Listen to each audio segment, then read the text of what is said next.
Bonjour à tous et bienvenue. C'est un plaisir pour nous de vous retrouver ce matin pour qu'ensemble nous puissions parcourir les principales unes en kiosque au Cameroun.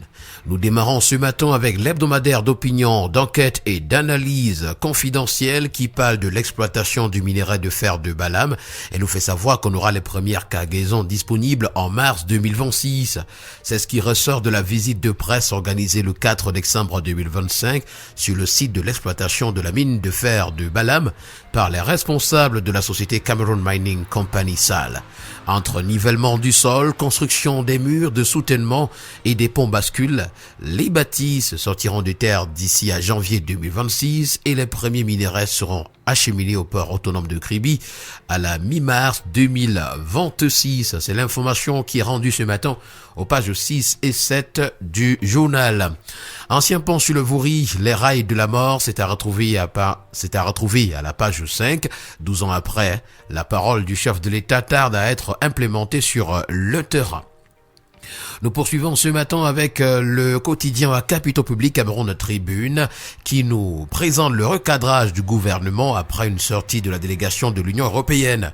Dans un communiqué signé vendredi dernier, le ministre de la Communication, porte-parole du gouvernement, René Emmanuel Sadi, rappelle aux partenaires européens que le Cameroun est un État souverain et ne saurait recevoir d'injonctions étrangères. Il invite la délégation de l'Union européenne au Cameroun à plus de diplomatie, à plus de réserve et de retenue après une note publiée par cette mission diplomatique interpellant avec condescendance les autorités camerounaises suite au décès en détention de l'homme politique Anissé Kane. Voilà une information à retrouver ce matin à la page 2. Et puisqu'on parle de l'affaire Anissé Kane ce matin, prenons le Messager qui titre à sa grande une « Trop parler c'est maladie » avec une interrogation entre parenthèses. Alors que les récentes sorties de Paul Atangandi suscitent une vague d'indignation au sein de la classe politique et de l'opinion publique, en pleine période de deuil national, le ministre de l'administration territoriale persiste et signe qu'il est au service du président de la République. Quels sont donc ces propos-là qui suscitent la polémique? Nous voyons cela ce matin avec le quotidien Info Matin. Pour moi, Anissé Kane n'est ni un héros national, ni martyr. Ce sont dans les propos attribués à Paul Atangandi ce matin par le journal. Et c'est la déclaration du ministre de l'administration territoriale sur le décès du leader du Manidem au cours d'une interview accordée ce 5 décembre à PRC TV pour faire le bilan des élections présidentielles et régionales. Le MINAT qui invite à ne pas verser dans les amalgames indique que la maladie ne devrait pas être un passe-droit pour violer les droits de la République. Voilà donc l'information à retrouver ce matin à la page 3 du journal. Nous allons laisser cette affaire Anissé Kane pour prendre la gifle de trop qui a causé le blocus de Mainganga tel que nous le renseigne ce matin le quotidien Mutation. La paralysie de 5 jours sur l'axe Ngaoundéré-Mainganga remet au goût du jour les tracasseries et frustrations des transporteurs routiers sur le corridor Douala-Djamena. Le désaccord entre le ministre des Transports et le secrétaire d'État en charge de la gendarmerie a aggravé la situation. En petite une, dans la région du Nord, c'est 62 enseignants portés disparus et s'agissant de la crise post-électorale, le professeur Abba Oyono a été libéré tandis que Dieu Kamtiameni a été envoyé à Kondengui. Nous continuons ce matin avec l'axe Ngaoundéré Mainganga Garoua Boulaye bloqué et la réouverture forcée du corridor nous est présentée ce matin par le quotidien Vert Émergence. Après plusieurs jours de blocage, l'État a eu la main lourde en dégageant par la force les camions qui obstruaient la chaussée.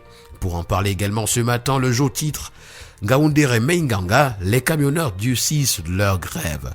3 morts enregistrés lors de l'opération de libération de la voie par l'armée, c'est à retrouver. Et nous avons avec le journal Innovation la déclaration de Lambert Anguéné qui est le président de la Fédération des organisations syndicales autonomes des transporteurs. Il dit ceci ce matin, je cite: nous condamnons fermement la destruction de nos camions par l'armée. Il s'agit là d'un mouvement de grève des camionneurs.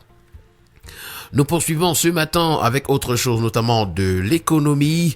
Avec le journal de l'économie et des finances Ecomatin, on parle de pillage automatique au Cameroun. Ce sont des questions qui persistent autour d'un scandale à 30 milliards de francs CFA. Le Cameroun s'apprête à indemniser Tolcam à hauteur de 30 milliards de francs CFA après sa résiliation unilatérale du contrat de partenariat public-privé portant sur l'automatisation de 14 péages routiers dont le coût de travaux était compris entre 36 et 42 milliards de francs CFA pour une durée de 2 ans. 7 ouvrages ont été construits, mais aucun n'a été mis en service, tandis que l'avenir des infrastructures reste incertain. Le décryptage nous est proposé ce matin à la page 7. Toujours s'agissant du Cameroun, c'est le groupe suisse Batco qui veut racheter à l'UQAM pour plus de 78 milliards de francs CFA. Restons en économie et parlons d'évaluation avec le premier quotidien économique de la zone CEMAC, l'économie, qui nous fait savoir que les performances des entreprises se détériorent. Accès limité à l'énergie, rareté des matières premières, hausse du coût de passage portuaire et bien d'autres sont entre autres les facteurs qui perturbent leurs activités. Nous en parlons d'ailleurs avec Conjoncture Économie qui parle d'entreprises camerounaises et alerte sur la dégradation des performances. Et quotidien, l'hebdomadaire s'intéresse à la zone CEMAC. Ce matin, il nous fait savoir que les banques font beaucoup plus confiance au secteur privé qu'aux États. Et en 2024, les crédits alloués au secteur privé se sont élevés à 9 710 milliards de francs CFA et représentaient 77,7% du total des crédits bruts contre 1020 milliards de francs CFA seulement aux États, soit 8,2% du total des crédits bruts. Nous continuons la revue de la presse de ce matin avec le premier news magazine camerounais Défi Actuel qui parle de partenariat. C'est Camtel qui scelle une alliance avec Ethio Telecom pour lancer son mobile money. Et c'est Camtel donc qui a signé le 4 décembre 2025 à Yaoundé une convention de 3 ans avec Ethio Telecom prévoyant un appui technique et opérationnel pour le futur portefeuille électronique Blue Mobile Money, ainsi qu'une contribution à la digitalisation des services publics, à la création d'un gouvernement cloud souverain, à la modernisation des réseaux et à la transformation interne de l'opérateur camerounais. Parlons de la banque des PME ce matin avec le tri hebdomadaire Le Soir. C'est le Mine Mesa qui injecte 1,5 milliard de francs CFA pour le financement des petites et moyennes entreprises. En santé, avec le quotidien Info Plus Santé, on parle de la coopération entre l'Organisation mondiale de la santé et le Cameroun. Les assises nationales de santé sont en perspective. Reçu en audience le 4 décembre 2025, le représentant résident de l'OMS au Cameroun a proposé au ministre de la Santé publique l'organisation de ces assises en 2026 qui serviront de cadre à l'évaluation et aux projections en contexte de couverture santé universelle. Information sanitaire 2026-2030 en petite une, la gestion du système national se renforce. Le quotidien Éco-Santé pour sa part parle de IV Drips, c'est la perfusion de la mort qui est à retrouver à la grande une. Présenté comme une cure miracle de vitamines pour blanchir la peau, ce traitement intraveineux administré hors cadre médical pourrait causer des réactions allergiques aiguës, une insuffisance rénale, des troubles cardiaques et des cancers cutanés. Ce produit n'a pas été approuvé par les autorités sanitaires compétentes et manque de données scientifiques solides concernant son efficacité et sa sécurité. Voilà donc l'information à retrouver ce matin en parcourant la grande une de Éco-Santé. Le quotidien Le Citoyen, pour sa part, s'interroge au sujet du nouveau découpage territorial. Qui en profitera?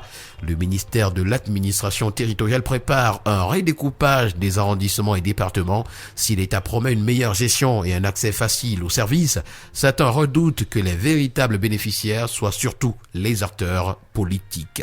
Et voilà qui a permis de mettre un terme à cette première sortie de la semaine de la revue de la presse camerounaise. Merci à vous, mesdames et messieurs, d'avoir été à l'écoute et au plaisir de vous retrouver demain pour une autre sortie. Agréable journée à tous.